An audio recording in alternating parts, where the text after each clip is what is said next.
Salam saudara, apa kabarnya saudara hari ini? Saya berharap saudara tetap sehat di dalam Tuhan. Yang penting kita semangat untuk mengikuti ibadah online hari ini. Informasi bagi saudara yang ingin mengikuti berita gereja, Anda dapat mendownload aplikasi GKJ Family melalui Play Store, atau saudara dapat klik link di bawah ini. Selain itu, jangan lupa untuk follow Instagram gereja, yaitu @newgkj. Dan gereja secara operasional harus tetap berjalan, meskipun dalam kondisi seperti ini. Bagi saudara yang rindu untuk memberikan persembahan, saudara dapat mentransfer melalui rekening BCA berikut ini. Atau dapat melalui aplikasi Dana, OVO, GoPay, BCA M-Banking, atau bank mana saja yang ada mobile bankingnya dengan men-scan kode QR Code berikut ini. Bagi saudara yang ingin memberikan persembahan untuk kas sosial, Anda dapat mentransfer ke rekening berikut ini. Sedangkan bagi saudara yang ingin memberikan persembahan persepuluhan, dapat ditransfer ke rekening BCA berikut ini. Atau dapat dimasukkan secara langsung ke kotak persembahan yang ada di gereja. Terima kasih untuk persembahan saudara semuanya. Selamat melanjutkan ibadah online Anda. Tuhan Yesus memberkati. Shalom Bapak Ibu yang terkasih dalam Tuhan kita Yesus Kristus. Bagaimana kabarnya? Sungguh kita boleh ada saat ini, semula karena kasih setia Tuhan dalam hidup kita. Mari saya undang Bapak Ibu bangkit berdiri, kita memuji dan meninggikan Tuhan. Sebab Dia baik, bersyukurlah kepada Tuhan, bahwasanya untuk selama-lamanya kasih setia Tuhan dalam hidup kita. Haleluya.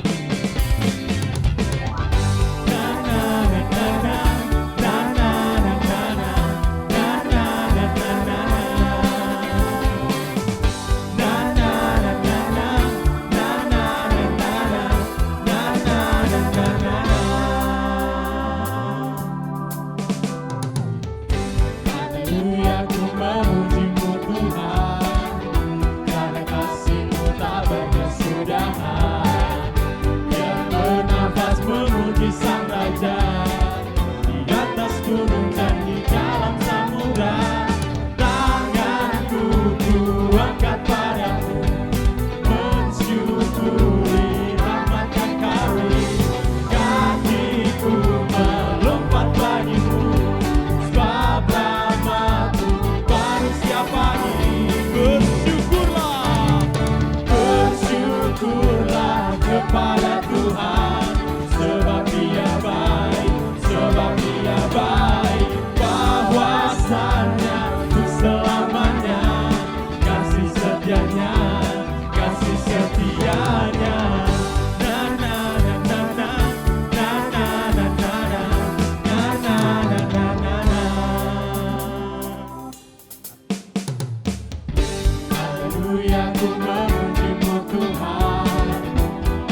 Kau tahu dan kau dapat pastikan Dia Yesus Tuhan, penuh pertolongan. Kuasanya pun akan menyelamatkan kita dari kuasa maut.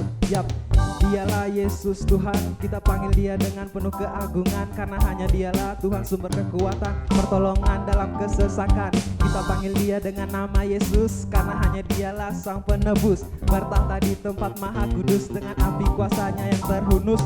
Dialah Yesus yang terkuat, kuasanya pun yang terdahsyat. Iblis mendengar pun kiamat. Oh, yep. Tanganku ku angkat padamu, mensyukuri rahmat yang Kau beri. Kakiku melompat bagimu, sebab rahmat-Mu baru setiap hari. Bersyukurlah kepada Tuhan, sebab Dia baik, sebab Dia baik. Bahwasanya untuk selamanya, kasih setianya, kasih setianya.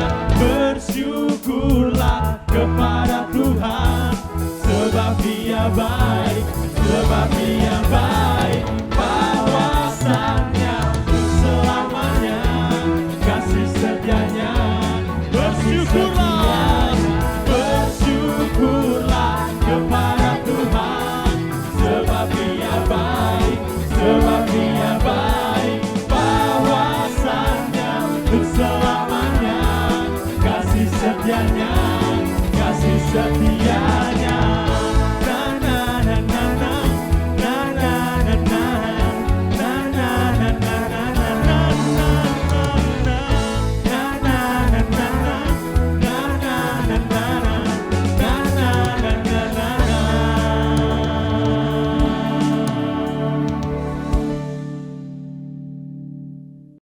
Yang yakin kita umat yang lebih daripada pemenang, angkat kedua tanganmu. Belum semuanya, mari lambaikan kedua tanganmu. Semuanya, kita umat yang lebih daripada pemenang. Haleluya. Hey.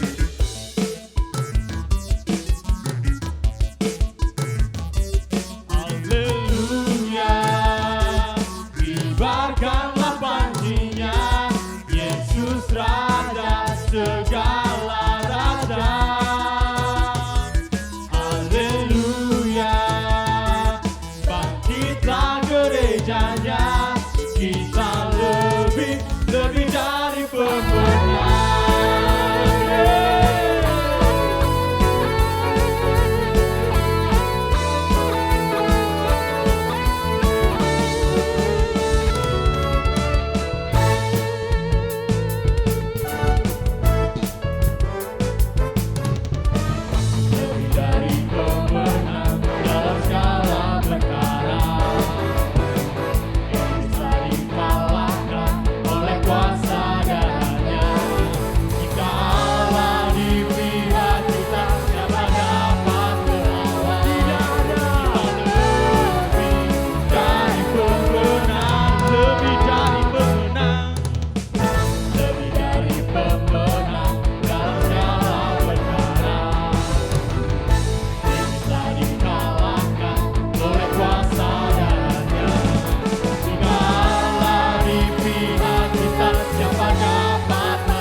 Haleluya.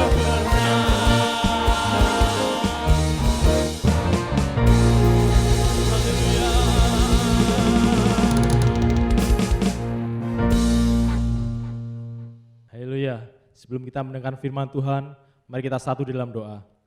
Terima kasih Bapa buat kasih kebaikan-Mu, buat anugerah-Mu yang besar buat hidup kami Tuhan. Kami boleh ada sampai saat ini, semula karena kasih-Mu, karena kebaikan-Mu untuk kami Tuhan. Sungguh Tuhan, Kau sangat baik, bahwasanya untuk selama-lamanya Tuhan, kasih setia-Mu buat hidup kami Tuhan. Terima kasih Bapa, biarlah Tuhan, setiap pujian yang kami naikkan, semuanya boleh menjadi dupa yang harum di hadapan-Mu Tuhan. Saat ini, tiba saatnya kami hendak mendengarkan firman-Mu. Biarlah Tuhan, kami boleh mempersiapkan hati kami yang terbaik. Biarlah firman yang boleh kami dengar, itu semuanya boleh berguna buat hidup kami Tuhan. Terima kasih Bapa, juga memberkati buat hamba-Mu Bapak Gembala yang akan menyampaikan kebenaran firman-Mu. Biarlah urapan daripada-Mu Kau berikan, setiap apa yang disampaikannya, sungguh semuanya adalah perkataan-Mu buat hidup kami Tuhan. Terima kasih Bapa, terima kasih segala bentuk kuasa jahat yang hendak mengganggu. Saat ini kami bersatu hati memanggil Allah yang penuh kuasa, hanya di dalam nama Tuhan Yesus Kristus kami tolak usir, patahkan, hancurkan, dan biarlah Tuhan kami hanya mengundang kuasa Roh Kudus-Mu menguasai kami, memberkati kami, memampukan kami Tuhan untuk kami boleh mengerti akan kebenaran firman-Mu. Terima kasih Bapa, terima kasih. Kami sambut firman-Mu hanya di dalam nama Tuhan Yesus Kristus. Kami sudah berdoa dan mengucap syukur. Haleluya. Amin. Shalom saudara-saudara yang kekasih dalam nama Tuhan Yesus Kristus. Bagaimana kabar saudara hari ini? Jika saudara dalam keadaan tubuh yang sehat, karena Bapa di sorga senantiasa menjaga dan memelihara, mari acungkan kedua jempol di depan layar HP atau layar televisi, layar laptop, dan serukan haleluya, puji nama Tuhan.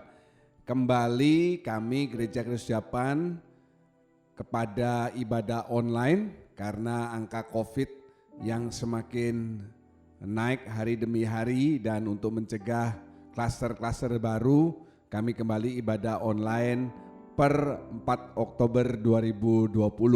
Puji nama Tuhan. Bagi saudara-saudara yang baru bergabung menonton tayangan ibadah online Gereja Kristus Japan, baik melalui YouTube maupun melalui siaran First Media Televisi, saya ucapkan selamat bergabung. Tuhan Yesus memberkati. Puji nama Tuhan. Sebelum saya mulai dalam pemberitaan firman, kita akan mendengarkan sebuah kesaksian dari seorang saudara yang kira-kira sudah bersama dengan kami 17, 18 tahun, Saudara Theophilus Septian. Waktu dan tempat saya berikan. Haleluya.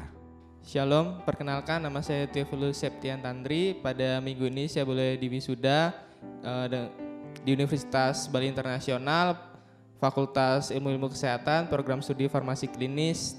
Saya menyelesaikan studi selama 8 semester atau 4 tahun dan mendapat gelar Sarjana Farmasi atau S-Farm.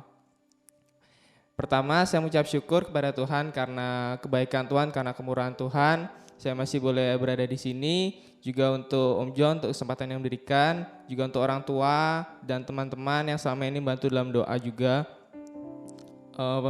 Saya ingin bersaksi tentang proses skripsi yang sudah saya lakukan. Campur tangan Tuhan sungguh saya rasakan dari awal mulai penyusunan proposal hingga akhirnya boleh diwisuda. Pada saat pengurusan izin, Tuhan turut campur tangan, izin boleh keluar dengan waktunya tidak terlalu lama. Juga kemudian pada proses pengambilan data boleh bertemu dengan orang-orang yang baik juga, sehingga data boleh cepat diolah, boleh segera menyelesaikan skripsinya. Saya mengucap syukur pada Tuhan, walaupun dalam pandemi ini skripsi saya tetap boleh berjalan dengan baik. Walaupun banyak teman-teman yang melakukan penelitian juga, khususnya di rumah sakit yang terkendala karena pandemi ini, sehingga harus mengulang dengan judul yang baru. Tetapi karena campur tangan Tuhan, karena kemurahan Tuhan, saya boleh menyelesaikan skripsi dengan baik. Saya juga mengucap syukur walaupun diselingi dengan pelayanan dan bekerja, saya tetap bisa mengatur waktu, menyelesaikan skripsi dengan baik, tetap melakukan pelayanan dengan baik, dan boleh melakukan tanggung jawab saya dalam bekerja dengan baik juga. pertolongan Tuhan juga saya rasakan dalam pandemi ini. Saya justru boleh diterima bekerja, sedangkan banyak orang-orang yang malah diberhentikan bekerja. Saya sangat mengucap syukur kepada Tuhan. Itu semua karena kemurahan Tuhan. Saya boleh bekerja, boleh menyelesaikan skripsi dengan baik. Dalam setiap apa yang kita lakukan, kalau kita mengandalkan Tuhan, kita percaya kepada Tuhan, memprioritaskan Tuhan, pasti kita tidak akan dikecewakan. Sekian kesaksian dari saya, semoga bisa menjadi berkat. Tuhan Yesus berkati. Selamat kepada Saudara Theophilus Septian yang sudah mendapat tambahan nama S.Farm, Sarjana Farmasi, bukan Sarjana Peternakan atau Pertanian. Haleluya, puji nama Tuhan. Judul khotbah saya periode ini, katakan bersama-sama, kita baca 2-3. Rumah tahan goncangan, ya. Rumah tahan goncangan. Yang akan saya ambil dari Injil Matius 7 ayat 21 sampai 27. Kita baca bergantian. Yang ayat ganjil adalah kaum pria, ayat genap kaum wanita. Siap? 2-3. Bukan setiap orang yang berseru kepadaku, Tuhan, Tuhan, akan masuk ke dalam kerajaan surga, melainkan dia yang melakukan kehendak Bapakku yang di surga. Kaum wanita, pada hari terakhir banyak orang akan berseru kepadaku, Tuhan, Tuhan, bukankah kami bernubuat demi namamu dan mengusir setan demi namamu dan mengadakan banyak mujizat demi namamu juga? Kaum pria, pada waktu itulah aku akan berterus terang kepada mereka dan berkata, aku tidak pernah mengenal kamu, enyala daripadaku kamu sekalian pembuat kejahatan. Kaum wanita, setiap orang yang mendengar perkataanku ini dan melakukannya, ia sama dengan orang yang bijaksana yang mendirikan rumahnya di atas batu. Kaum pria, kemudian turunlah hujan dan datanglah banjir. Lalu angin melanda rumah itu, tetapi rumah itu tidak rubuh sebab didirikan di atas batu. Kaum wanita, tetapi setiap orang yang mendengar perkataanku ini dan tidak melakukannya, ia sama dengan orang yang bodoh yang mendirikan rumahnya di atas pasir. Sama-sama. Kemudian turunlah hujan dan datanglah banjir, lalu angin melanda rumah itu sehingga rubuhlah rumah itu dan hebatlah kerusakannya. Amin. Puji nama Tuhan. Saudara-saudara, di dalam ayat yang ke-23 di sana dikatakan, enyalah daripadaku kamu sekalian pembuat kejahatan. Kamu sekalian pembuat kejahatan. Kata pembuat kejahatan ini dari bahasa anomia, dari bahasa Yunani anomia atau anomos. Dan kata anomos itu terdiri dari 3 bagian. Yang pertama, anomos terdiri dari kata atheos. Atheos itu artinya tidak mengakui adanya Tuhan. Tidak mengakui adanya Tuhan. Yang kedua dari kata autonomos. Dari anomos atau anomia, bagian yang kedua adalah autonomos. Autonomos ini adalah tidak taat atau suka memberontak. Sedangkan yang ketiga adalah anomos, itu artinya adalah segala macam pelanggaran. Jadi ada 3 bagian di dalam enyalah kamu sekalian pembuat kejahatan. Yang pertama, tidak mengakui adanya Tuhan. Mungkin saudara-saudara semua mengakui bahwa Tuhan itu ada. Tetapi perhatikan yang kedua dan yang ketiga. Tidak taat atau suka memberontak. Tidak taat terhadap firman Tuhan atau suka memberontak. Terhadap siapa? Terhadap otoritas saudara, terhadap Tuhan pastinya, dan segala macam pelanggaran. Saudara, puji nama Tuhan. Dalam ayat yang ke-24 sampai 27 dikatakan kalau orang mendengar firman Tuhan, membaca firman Tuhan dan melakukan, ia disebut bijaksana, mendirikan rumah di atas batu. Sebaliknya kalau mendengar, ayat 26, coba saudara lihat di ayat itu. Mendengar tetapi tidak melakukan, firman Tuhan mengatakan dia adalah orang yang bodoh, mendirikan rumah di atas pasir. Ada 3 macam hal yang akan menguji kekuatan sebuah rumah. Di ayat yang ke-25 saudara perhatikan, hujan, banjir, angin. Mari ucapkan bersama saya, 2, 3. Hujan, banjir, atau yang ketiga adalah angin. Ya saudara, rumah ini dari kata Yunani oikia. Oikia itu punya 3 arti. Yang pertama residence atau tempat tinggal. Arti kata yang kedua, rumahnya adalah rumah hati kita masing-masing. Dan arti kata rumah yang ketiga, oikia, adalah menunjuk kepada tubuh. Jadi rumah ini bicara soal tempat tinggal atau hati atau tubuh. Sedangkan batu itu dari kata Petra yang berarti Kristus. Puji nama Tuhan. Saudara tentu masih ingat ada 3 pencobaan yang akan menghantam rumah kita, rumah hati maupun tubuh kita. Ya, yang pertama adalah hujan. Puji nama Tuhan. Saudara lihat ada 3 macam ujian yang akan saudara hadapi. Yang pertama adalah hujan. Katakan bersama, 2, 3. Hujan. Hujan ini bisa diartikan sebagai berkat. Hujan ini bisa diartikan sebagai berkat.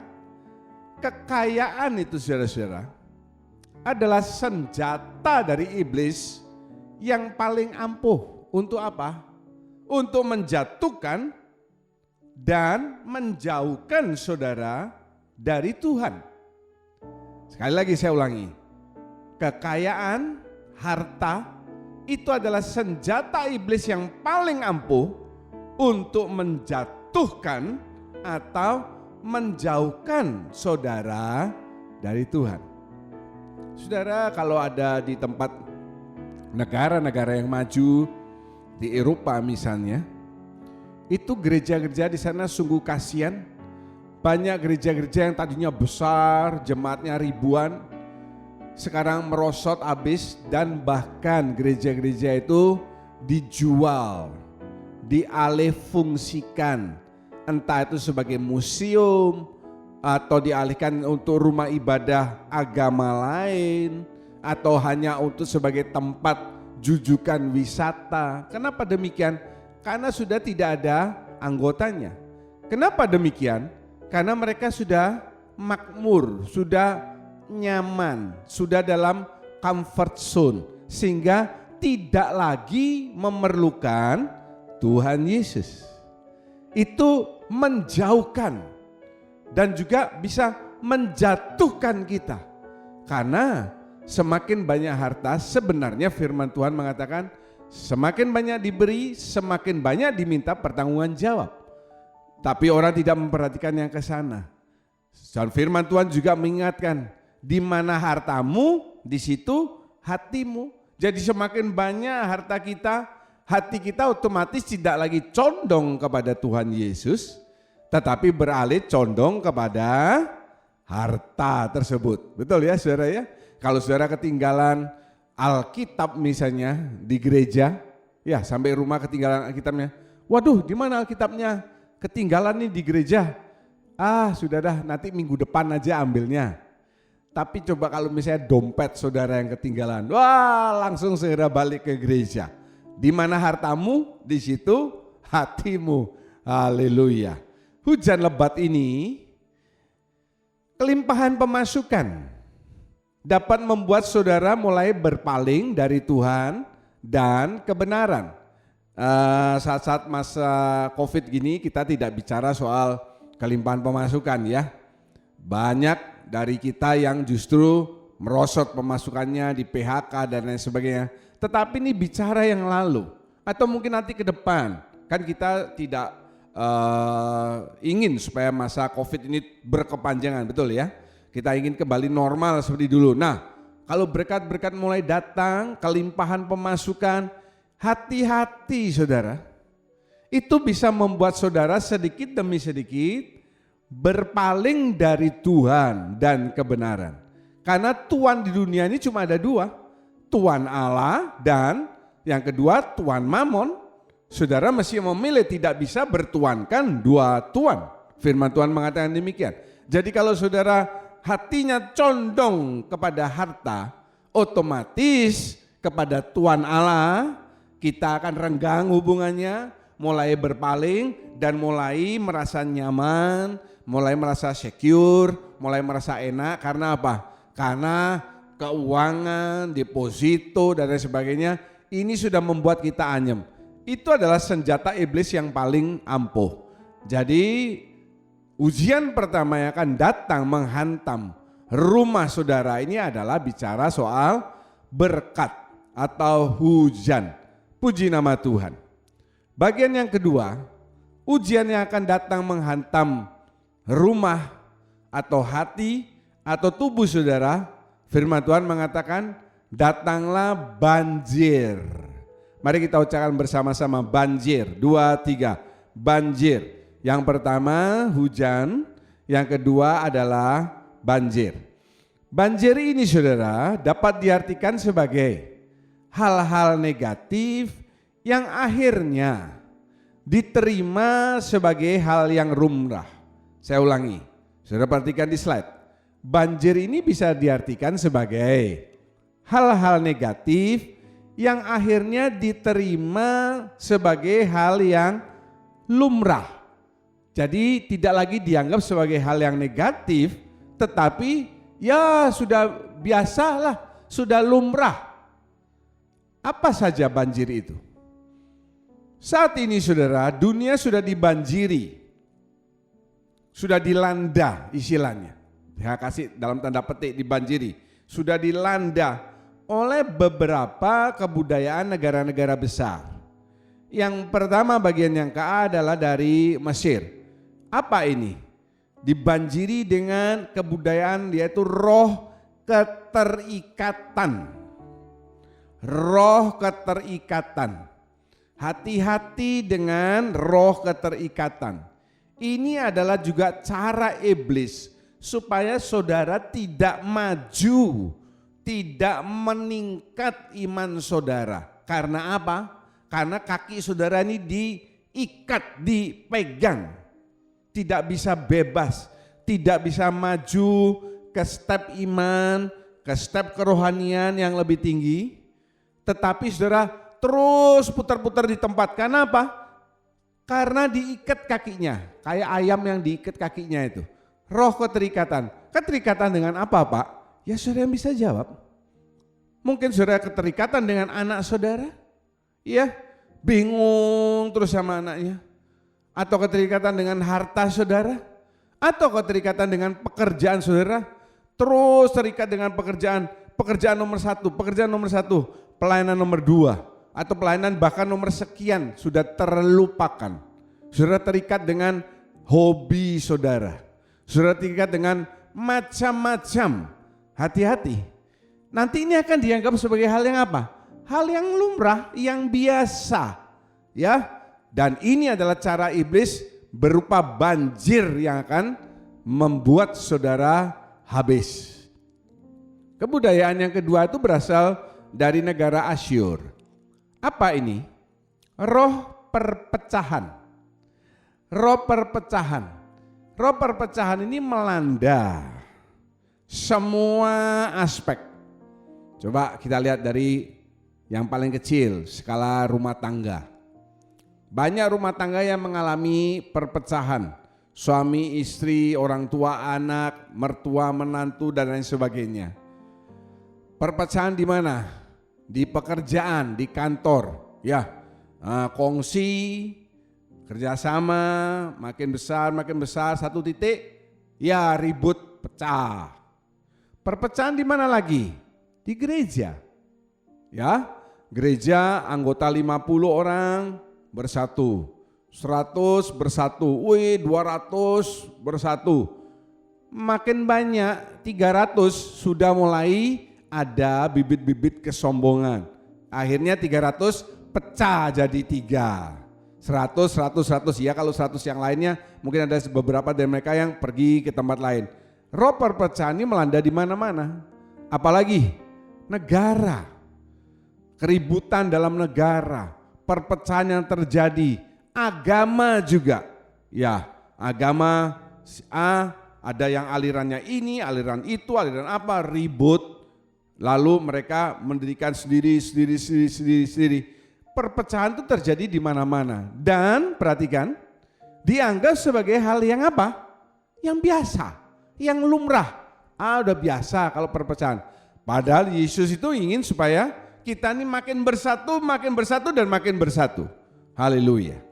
Yang ketiga, dari kerajaan Babylon. Apa ini yang melanda? Roh kebingungan. Roh kebingungan. Seperti sekarang ini roh kebingungan. Diberhentikan kerja, mau kerja apa? Bingung. Untuk hari esok, bingung. Ngapa-ngapain, bingung. Orang dibikin bingung. Ya, tidak punya satu pegangan yang pasti. Bingung. Dan akhirnya bingung dianggap sebagai hal yang lumrah. Kemudian media Persia. Media Persia ini bicara soal roh yang membingungkan. Kalau di bagian yang C, roh kebingungan. Nah, yang bagian ke D ini adalah roh yang membingungkan. Di gereja membingungkan, di rumah membingungkan, di tempat kerja, di sekolah membingungkan, di mana membingungkan. Saya minta maaf ya. Kayak di Indonesia ini juga membingungkan. Sudah dari dulu mestinya dikasih aturan. Kalau masker yang scuba sudah tiup, itu sudah pasti mati apinya. Harusnya dilarang dari sejak awal. Nggak, ini sudah 7 bulan baru keluar SNI, Standar Nasional Indonesia, soal masker yang benar dan lain sebagainya. Aduh, pusing sudah ya, pusing sudah. Membingungkan orang sini sana sini. Tetapi perhatikan sekali lagi bahwa itu dianggap sebagai hal yang apa? Yang lumrah, yang biasa akhirnya. Kemudian saudara, yang kelima, Greece. Apa ini? Membuat hukum yang melawan kebenaran itu sendiri. Membuat hukum ini kan untuk menegakkan kebenaran. Lah, ini membuat hukum yang melawan kebenaran itu sendiri. Sehingga yang benar nanti akhirnya dianggap salah. Yang salah dianggap benar. Karena apa? Dia bikin hukum sendiri yang melawan kebenaran itu sendiri. Kemudian Romawi. Kemudian Romawi ini apa saudara? Toleran terhadap dosa. Ini yang paling banyak melanda. Banjir ini yang paling banyak melanda dunia, melanda juga anak-anak Tuhan. Apa toleran terhadap dosa antara lain? Homo atau lesbi, gay, ya. Sudah banyak di gereja-gereja, bukan hanya di luar negeri saudara, di Indonesia juga menikahkan misalnya Andri David dengan Nathan Saputro. Ya, saudara kalau dapat surat undangan pernikahan, menikah di gereja loh saudara ya. David Andri dengan Nathanael Saputro. Aduh, pusing pala Barbie orang bilang. Ya, tetapi mungkin pertama-tama itu orang akan ribut, tapi lama-lama udah biasa. Apalagi di Pulau Bali ini dulu kalau belum masa Covid ya, banyak turis bule dan sebagainya. Kalau kita melihat laki dengan laki di airport, dia nganterkan temannya ya di airport mau pulang ke negaranya atau mau kemana, mereka pelukan, cium-ciuman, menjijikkan saudara. Tapi lama-lama itu dianggap sebagai hal yang biasa. Ya, perempuan dengan perempuan, peluk-pelukan, cium-ciuman. Aduh, sudah lihat ya, hewan saja. Tidak ada anjing laki cium-ciuman dengan anjing laki. Ya, ini lebih dari hewan. Kemudian apa? Incest, pernikahan kakak dengan adik. Sudah semakin tidak karu-karuan dunia ini. Ya, pernikahan sejenis itu sudah dilegalkan di mana-mana. Dan ini sudah dianggap sebagai hal yang biasa. Ingat ya, banjir ini akan melanda dunia, mau tidak mau. Kita sebagai anak Tuhan, perhatikan rumah saudara. Ya, kebenaran dan nilai-nilai firman Tuhan itu harus tertanam dalam hidup dan keluarga saudara. Saudara perhatikan gambar itu. Itu adalah banjir yang melanda sampai mobil bisa hanyut. Tetapi saudara perhatikan ada pohon yang besar ya. Dia tetap bertahan meskipun banjir. Kenapa kok bertahan? Karena akarnya sudah tertanam, akarnya sudah kuat. Demikian juga dengan saudara. Kalau iman saudara, nilai firman Tuhan ini sudah benar-benar nancap dalam hidup saudara. Sudah benar-benar ada merasuk menjadi rema dalam diri saudara. Tidak peduli mau banjir tipe apa yang tadi sudah kita bahas, melanda dunia, saudara tetap teguh, tidak terpengaruh dalam hidup saudara dan juga dalam hidup keluarga saudara. Katakan haleluya. Tidak terpengaruh, karena apa? Karena nilai firman Tuhan ini benar-benar tertanam. Makanya saudara, setiap pagi saudara baca Alkitab, saudara renungkan, dan saudara belajar melakukan. Kalau cuma baca tok, nanti lama-lama jadi ahli Farisi. Ya, belajar dan melakukan, belajar melakukan. Baca, dengar, melakukan, belajar melakukan. Maka firman Tuhan akan menjadi rema, akan tertanam. Iman saudara pasti makin lama makin tumbuh ke arah kedewasaan penuh. Haleluya, puji nama Tuhan. Haleluya. Ujian yang ketiga yang akan dihadapi, yang pertama hujan melambangkan berkat. Yang kedua adalah banjir. Ya, hal-hal yang akhirnya dianggap sebagai hal yang biasa atau lumrah. Yang ketiga adalah angin. Angin atau taufan ini datangnya tiba-tiba. Dan itu adalah pekerjaan daripada iblis. Saya kasih contoh Ayub saudara ya. Dari firman Tuhan. Bagaimana Ayub ini yang tadinya enak-enak, tenang-tenang. Usahanya bagus, semuanya berjalan dengan baik, anak-anaknya semua berjalan dengan baik. Tiba-tiba datang angin taufan, dia tidak ada salah, tidak ada masalah. Dengan Tuhan juga tidak ada salah. Tiba-tiba saja pekerjaannya habis, ternaknya diambil orang, anak-anaknya mati dan lain sebagainya, dan dia sendiri terkena penyakit kulit. Nah, itu adalah angin atau taufan yang dapat menghantam saudara secara tiba-tiba. Di sini saya jelaskan, angin itu bisa berupa 3 hal. Yang pertama, humanisme. Humanisme ini adalah Tuhan bukan lagi sebagai pusat.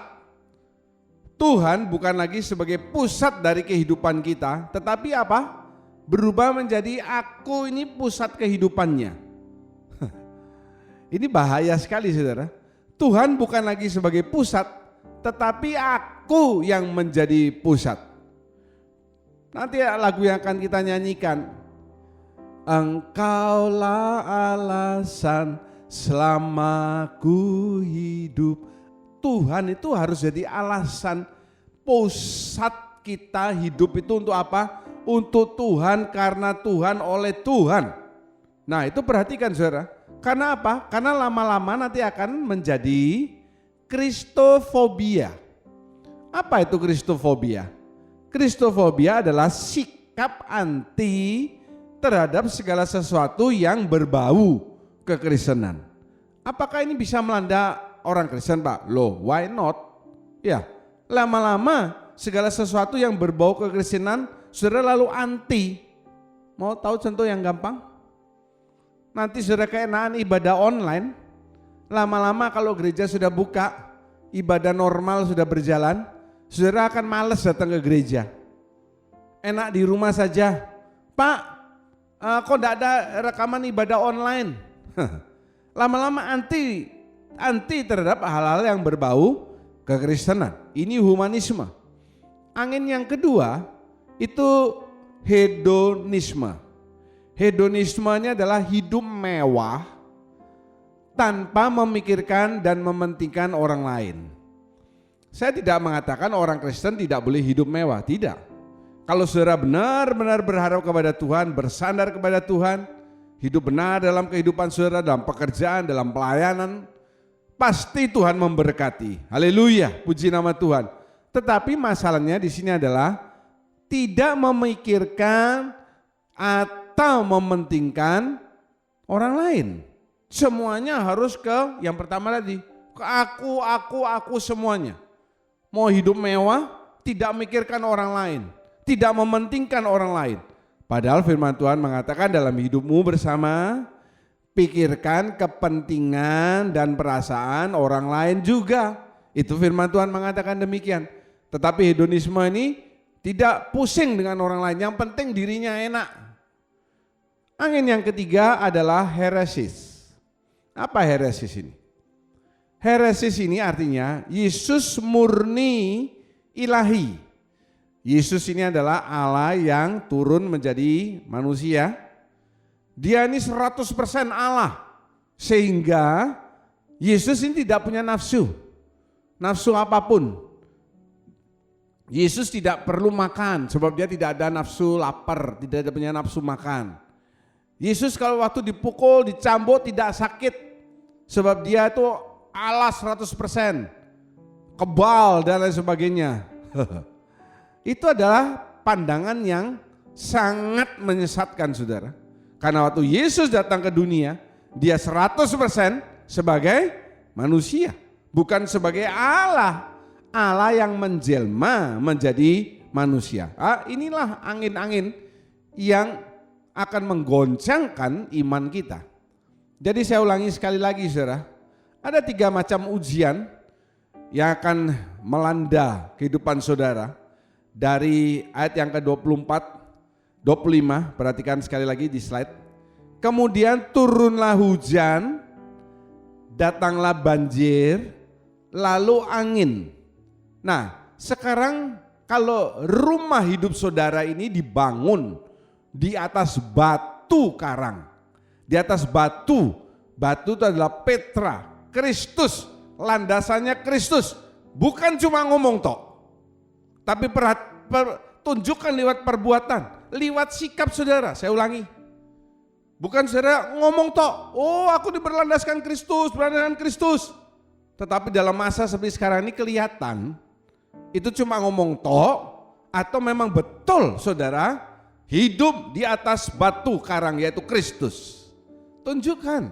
Ya, nanti kalau ada angin, hujan, banjir, itu melanda hidup saudara, rumah hidup saudara, iman saudara, pengiringan saudara kepada Tuhan tidak akan goncang. Haleluya, puji nama Tuhan. Saudara bisa melihat kembali tayangan ini berapa kali pun saudara suka, kalau saudara belum mendapatkan intisarinya. Terima kasih, Tuhan Yesus memberkati, puji nama Tuhan. Mari saya undang saudara bangkit berdiri. Kalau saudara mau berlutut itu akan lebih baik. Buka suara saudara, bawa hatimu kepada Bapa di surga. Haleluya, puji nama Tuhan.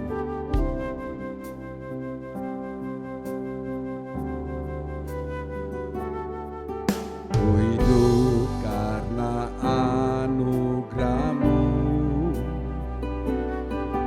tiada satu pun dapat ku banggakan, semua karena cinta-Mu.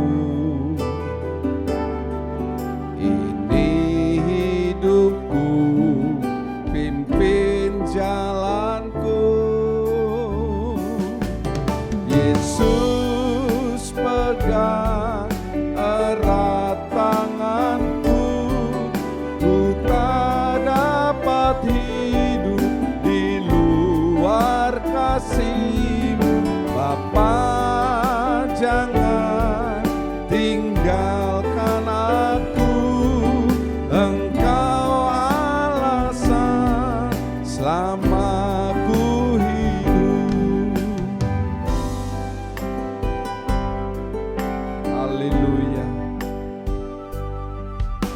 kasih-Mu mengubah hidupku.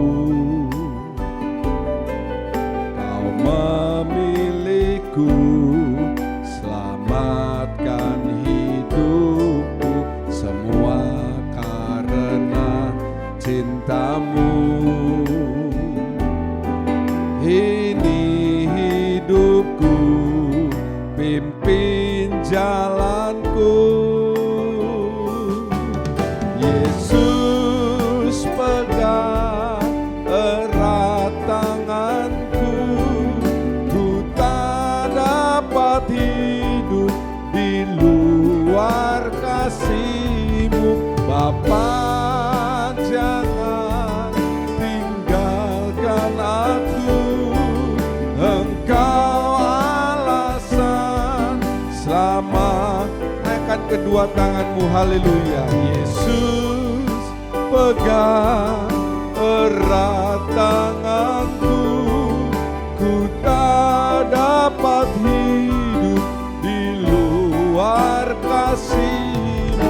Bapa, jangan tinggalkan aku, Engkau alasan selama ku hidup, Engkau alasan selama ku, Engkau, haleluya, Engkau alasan selama ku hidup.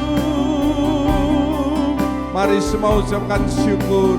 Terima kasih Bapa, kami boleh masuk dalam bulan yang baru, bulan yang ke-10, meskipun masih dalam suasana di tengah pandemi COVID, tapi kami yakin Engkau senantiasa memelihara hidup kami. Engkau adalah Allah yang luar biasa, Engkau Allah yang mulia.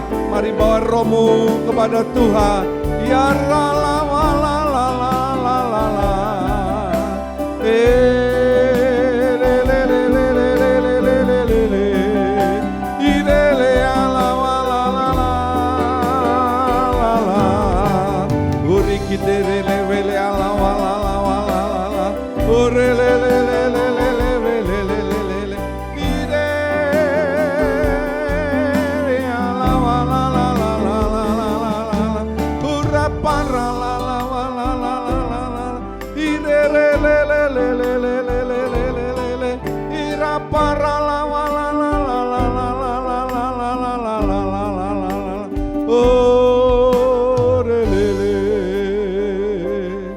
Haleluya,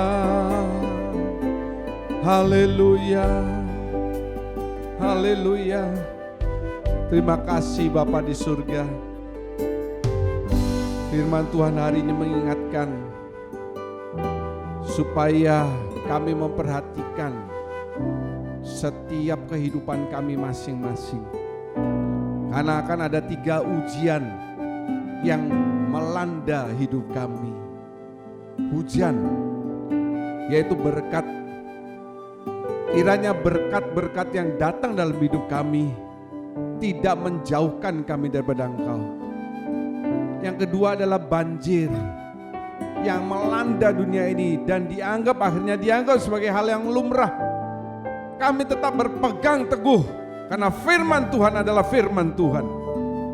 Dan yang ketiga adalah angin, bisa datang tiba-tiba.